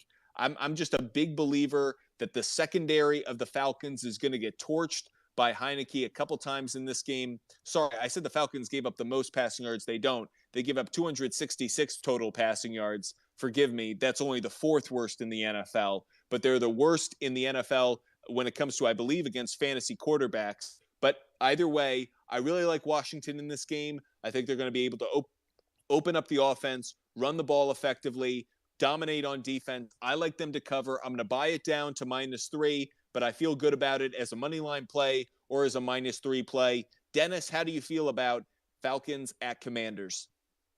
I agree. Washington seems to be getting pretty frisky, and they're definitely getting hot right now. They're well coached. They seem to have good depth on both sides of the ball.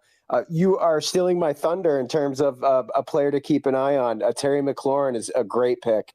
You can see that he's got chemistry with Heineke. Atlanta, fantasy football-wise at least, is the 31st ranked defense against wide receivers. And for DFS, Terry's only going to cost $5,800. So definitely a good bargain for a number one receiver against a team that is inclined to give up points.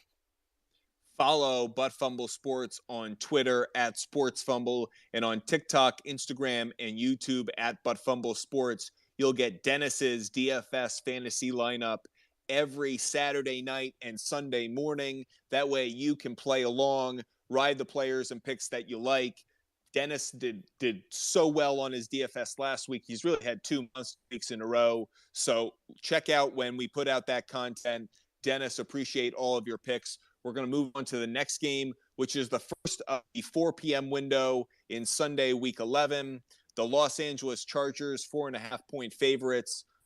They come into this game 5-5, going up against the 4-7 Arizona Cardinals. This game on CBS. Like I said a moment ago, the Chargers are 4.5-point favorites. The over/under set at 47.5 points. Adam, what are your thoughts on Chargers Cardinals? Well, again, it'll be the Kyler Murray question, right? It'll be Colt McCoy or Kyler Murray in this game. I like the Chargers on the road here. And the reason I like the Chargers on the road is because they are getting healthier. Allen and Williams came back last week. I know Williams got dinged up during the game, but Allen played the whole game.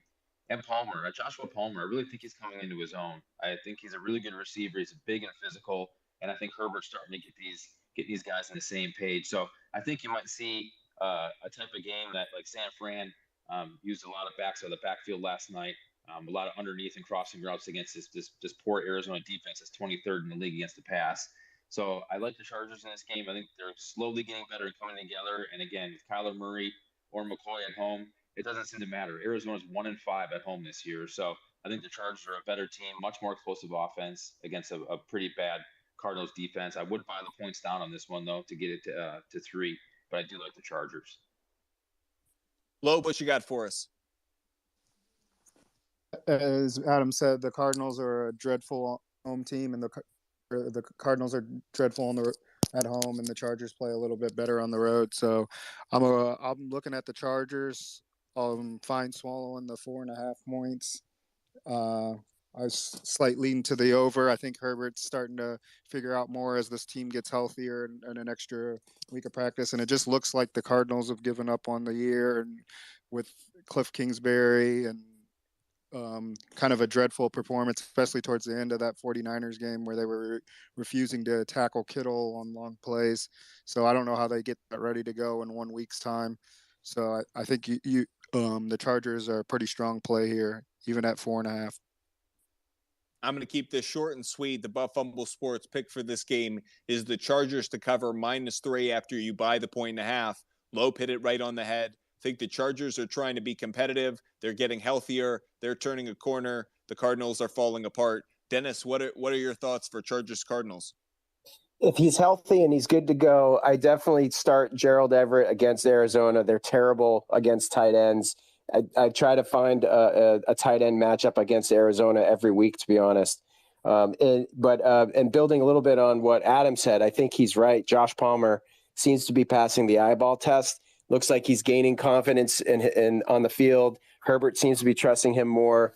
I don't know if Mike Williams is fully healthy, and we know that Keenan Allen is also coming off an injury. So he's still available in about 30% of leagues, and on DFS, he's available for $5,400. I think he's a good pickup either way. Moving to the next game in the window, the 4 p.m. window, the 3-7 Las Vegas Raiders playing the 6-4 Seattle Seahawks on CBS. Seattle is a 4-point favorite. The over-under set at 47.5 points. Some gambling trends for you. The home team is 7-2 against the spread in the last 9 meetings between the two teams. The favorite is 4-1 against the spread in the last 5 meetings between the two. Seahawks are 4-1 against the spread in their last 5 home games, and the under is 7-2 in the Raiders' last 9 road games. Adam, what's your thoughts? What are your thoughts for Raiders at Seahawks? So Raiders, obviously that win against Denver last week. Seattle coming off of a bye, needs to stay in touch with San Fran for that division. So this is a pretty big game for them to get this done. Both defenses, defensively, they don't really do much well. Las Vegas is 24th against a pass, 20th against a run. Seattle's 21st against a pass, 28th against a run. They both give up about 24 points a game. And the offenses on this one, Raiders are much better passing offense and not a very good running offense. In fact, the last 3 games, the Raiders have only averaged 86 yards on the ground, which is terrible. So that puts the onus on Carr. Obviously, Adams fought through an abdomen injury last week. Haven't seen him on the injury report this week, so he should be good to go. So that's a big advantage for them. However, Seattle's just very methodical. They're 13th in the league in passing and rushing and 10th overall in yards, and they're 5th in the league in scoring at 25.7. They don't turn the ball over very much, but the one stat I do like that they have a huge advantage over Oakland or Las Vegas is they're 8th in the league in third down conversion on offense at 43%. On the flip side of the coin, the Raiders are 24th at 37. So they sustain drives. They keep their defense off the field. Central League Field's a really hard place to play. Las Vegas, now this is going to be their second road game in 2 weeks. They're 1-5 on the road. Obviously, they just beat Denver last week, and Seattle's 3-1 at home. So I buy this down to 3 and take Seattle here. As far as the over-under, I don't really have much of a feel for it. If you could buy it down, I would have slightly into the over, but I think if you drop it a point, and or a 1.5 here and get Seattle to 3. I like Seattle at home. Lope, what are your thoughts on Raiders Seahawks? I'm with Adam. I think the hook scares me at 3.5. So if you are going to take Seattle, I definitely look to buy it down. I'm okay taking the over here, as he said. Both defenses are not really strong and potent, and I could see both teams moving the ball pretty easily. Seattle definitely needs this game more than the Raiders, so I think that they're not going to mess around, and they're going to try to put up a lot of points. But as for the spread, I'd probably stay away for now. For this one, this is one of my favorite bets of the week. I really like Seattle to cover. I'm getting them at -2 after I buy them down 1.5. I think this team coming off the bye week, they're healthy. They're going to be at home. We know how Seattle and the 12 are. I think the Raiders got their big win, with their game against the Broncos and that Devontae Adams walk-off touchdown. I think that was the highlight you're going to see for the Raiders. I think they're going to go back to the way they have been. And on the road, they haven't been a good team. I know they won, obviously, last week against Denver, but I don't feel good about them in this spot. I feel really good about Seattle. Look out, Kenneth Walker III. I think he's going to have a strong game. So it's Seattle -2.5 for Butt Fumble Sports. Dennis, what's your take on this one? I got a quick one. It's another tight end, Foster Moreau. Seattle is the second worst defense against tight ends in fantasy. So whether it's a streamer option or DFS, on DFS, he's $3,400. It's a great value, especially if you've decided to invest higher in any other position. Dennis is doing a great job once again of previewing some of the content you're going to see from Butt Fumble Sports, as Foster Moreau is considered a great waiver wire watch pickup at the tight end position, and a tight end that we're definitely considering starting in our start flex and sit content that you'll see come out within the next couple of hours. We will now move to the next game in the 4 p.m. window that sees what could have been a Super Bowl matchup that wasn't, as the Los Angeles Rams, who are now depleted without Matthew Stafford, bring a 3-7 record into Arrowhead facing the 8-2 Kansas City Chiefs. Oh, what could have been if the Chiefs and the Bengals had gone differently last year. It could have been Rams and Chiefs in that Super Bowl, but not to be. The Rams got their Super Bowl win. The Chiefs are looking to get back to the title game this year. The Chiefs are a 14.5-point favorite. You can tell Vegas doesn't think much of the Rams, especially they don't think much of Matthew Stafford's status for this one. The over-under set at 44 points. Some gambling trends for you. The Rams are 1-3-1 against the spread in their last 5 road games. The Chiefs are 2-5-1 against the spread in their last 8 home games versus a team with a losing road record. The under is 5-1 in the Chiefs' last 6 home games, and the under is 4-1 in the Rams' last 5 road games. Adam, what's your thoughts on Rams at Chiefs? Again, just a monster line in this game. The Rams obviously a shell of themselves this year. Kansas City, obviously really good win against the Chargers last week. The Chargers came down and scored. They came right back down the field, even with the injuries that they have at wide receiver. But I think this line is just so big. The Rams are still, last 3 games, have only given up 72 yards a game on the ground. Now, however, they have upped it a little bit, giving up 242 the last 3 against the pass. And then the last 3 games, Mahomes have been going crazy, 360.7 yards a game. That's just insane. And the last 3, they've upped the rushing yards 114 to 131. So it's all Kansas City offense in this game. The 2 stats that I would lean to buying this up to 17 if you can is the Rams' last 3 games has been a 1-score game.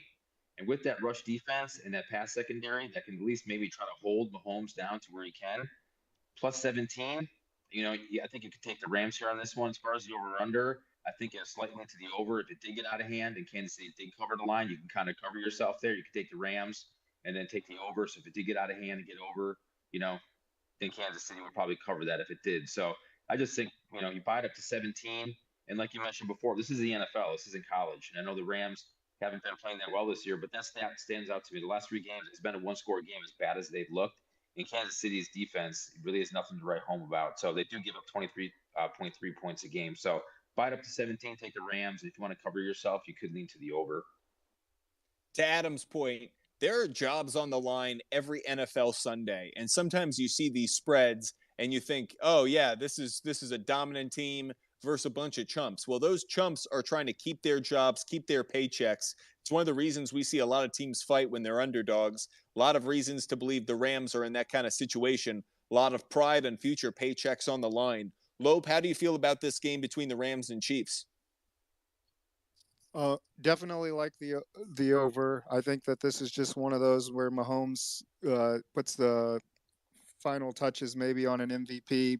He's going to try. He's at home. The Rams are going in completely wrong direction and don't show much sign of life. The spread is definitely a little too high to me. So I'm probably going to lay off of it. But if there was something I was going to look at, it'd be an over and or Mahomes having a big day.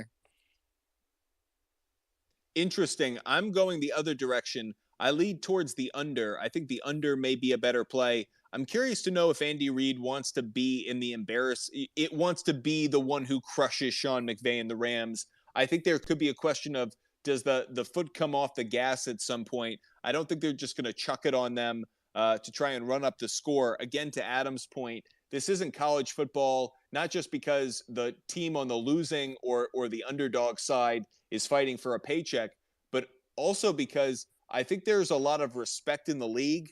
This isn't a head coach trying to run up points to get some kind of ranking for a college football playoff. Andy Reid knows Sean McVay. I don't think this is going to be a situation where he's going to want to embarrass him, even if he had the chance. So I think the Chiefs are going to come in. They're going to want to play a conservative game in terms of not turning the ball over anyways. I think that's always a risk when you go up against Jalen Ramsey, who is a great corner. But obviously, I like the Chiefs in this one. Again, I've mentioned it throughout our show. Fold the Chiefs into some money line, parlay picks throughout the week. That's a way you can get your money back. But as for the Butt Fumble Sports pick of this game, I do go towards Kansas City on the money line and the under 45.5 after I buy the 1.5. Dennis, what are your thoughts on Rams at Chiefs? It's a real shame that Matthew Stafford's got the concussion because Kansas City does give up points to the quarterback. I think if there's a player I'm focusing on in this matchup, it's Isaiah Pacheco. I think Clyde Edwards-Helaire, if I recall, he's got a high ankle sprain, which is typically not just a one game and out type of injury. Isaiah's only rostered in 43% of leagues. I don't know if I would go with him for DFS purposes because the Rams defense is pretty stout against the run. I think they're 8th overall. But in terms of your traditional leagues, he might be somebody you could pick up and he'll be looking at starter reps. The last game of the 4 p.m. window on Sunday, NFL Week 12, is between the New Orleans Saints, who come in with a 4-7 record, and the 6-4 San Francisco 49ers, who dominated on Monday Night Football at Estadio Azteca in Mexico. This game is on Fox. The 49ers are a 9-point favorite where I saw it. The over-under 43 points. Some gambling trends for you. The Saints are 2-6 against the spread in the last 8 meetings they've had with San Francisco. The road team is 5-1 against the spread in the last 6 meetings between the two. The 49ers are 10-2 against the spread in their last 12 versus the NFC. And the over is 6-0 in the last 6 meetings between the Saints and 49ers in San Francisco. Adam, what are your thoughts on this one? So this line opened at 8, quickly went to 9. And like you mentioned yesterday, this San Francisco team might be the leader in the clubhouse coming down the stretch in the NFC. Watching that game last night, albeit Arizona is not very good, the weapons on this team between Ayuk and Kittle finally got involved, and Debo and McCaffrey. Garoppolo has so many options. I mean, he was going through his second and third progression last night at ease. The offensive line played well, albeit I know Arizona's defensive line is not that great. But the team looked comfortable. It's always been defense, right? It's always been San Francisco's been a solid defensive team. They have been the last couple of years, and in fact, looking at the last 3 games against the pass, they're down to 200 yards a game. But the big one that jumps out is the last 3, they've only allowed 58 yards a game on the ground. I mean, that's just incredible. So this defense is playing really, really strong, and now they're starting to put an offense along with it. And with New Orleans being 1-3 in the road this year, and San Fran 3-1 at home, I mean, it's just money line all day long in San Francisco. The only thing, again, talking about this line being a little bit too high, I don't know what the juice you'd have to do to get it down to 7. But I wouldn't play San Fran over more than 7 just because of what we've seen this year. But, I give all the credit in the world to you yesterday talking about the San Fran team. They put it all together last night. It was an easy win. They got out of there with really no injuries. I don't think they put a lot of effort in that game. It was over, the third quarter. So, San Fran easily and money line in this play. Lope, what are your thoughts on this one? I'm just going to piggyback on what he said. The 49ers are rolling right now. They look unstoppable. They're a very good home team. I'll probably take a page out of your book and buy back a 1.5 and see if I can get them at 7.5 or 8 and ride with that. But there's no reason to believe the Saints are going to be able to do anything against the 49ers defense. Nick Bosa to get a sack might also be in play. Completely agree with you, Lope, and feel good about that play. The 49ers are emerging as maybe the best team, not only in the NFC, but maybe in the NFL. They're really good on defense. They're dynamic on offense. Christian McCaffrey, Elijah Mitchell, what those two have brought since getting healthy and joining the team from trade, just a lot of different weapons for Kyle Shanahan. Really like this 49ers team. They're a money line play for some parlay picks, but as for a spread, I lean towards buying the point and taking San Francisco. Dennis, what are your thoughts on this one? I agree with the guys in terms of just the watching experience. San Fran is a really fun team to sit down and see play. And you got to love it if you've got any of their weapons because they're going to be good for a big play here and there. I'm going back to the tight end position and the Saints. Juwan Johnson is the 8th ranked tight end in PPR leagues right now, and he's only rostered on 19% of teams. Now, granted, Taysom Hill is the 9th ranked tight end in PPR leagues, but if you do have an injury, if you do have a need at tight end, I know that it's not been paying out very well unless you've got Kelsey, but Juwan might be somebody worth picking up. Appreciate everyone joining us in the Twitter space and everyone who's watching on YouTube as we stream from our metaverse studio. But Fumble Sports, democratizing sports media to turn every fan into on-air talent. We now go to Sunday Night Football between the 4-7 Green Bay Packers and the 9-1 Philadelphia Eagles. This one's on NBC. Where I saw it, the spread is 7 points in favor of Philadelphia, and the over-under is set at 46.5 points. Some gambling trends before we go around and get analysis from everyone. The Packers are 2-6 against the spread in their last 8 road games. The Eagles are 4-1 against the spread in their last 5 home games. The road team is 5-2 against the spread in the last 7 meetings between the two. The under is 5-0 in the last 5 meetings in Philadelphia, and the over is 4-0 in the Eagles' last 4 home games. Adam, what's your thought on Packers-Eagles? So Packers coming off that loss Thursday night to Tennessee had a little extra time to prepare for this game and get healthy, but still battling a lot of injuries on this team. Romeo Doubs is still going to be out at the wide receiver core. Lazard's still nursing a shoulder, but he will play. So you'll have Lazard, Cobb, and Watson as receivers for Aaron Rodgers. I think Green Bay's playing this game is going to be pound the football. That's what they've done the last 2 games. They've been pounding Aaron Jones and pounding Dillon and trying to control the clock, limit possessions of the other team. And, they have the 4th slowest play in the NFL. And to my dismay and my anger, a lot of the time they run that play clock down to 1 second, whether they have to or not, almost every single possession. So I think Green Bay's goal is clear here. They want to keep Philadelphia's offense off the field with some of the defense injuries that we have and control the clock. On the defensive side of the ball for Green Bay, like I mentioned, injuries. Our biggest issue right now is linebacker. Quay Walker now, who had a really good game against Tennessee, got dinged up at the end of that one. So he's questionable. Devondre Campbell is also questionable. So what that spells is, a running attack for Philadelphia. I think Miles Sanders and Jalen Hurts can exploit the center section of this defense for some pretty big gains. And also in the secondary, that A.J. Brown against Jair Alexander could be an interesting matchup. Jair has not been playing that well. He is the highest paid corner in the league. He definitely has not been living up to it. So I think there's some ability there for Hurts. But I think Philadelphia will definitely exploit this injured Packers middle section of the defense to really run the football. And I think this is a spot where Philly, had a loss against Washington, had a really hard fought game against Indianapolis last week, and he did run the ball on them successfully. So I think Green Bay can have some success there. But I think Philly coming home, they're going to want to play well. They've not played well the last 2 weeks. Green Bay might be the perfect remedy for this.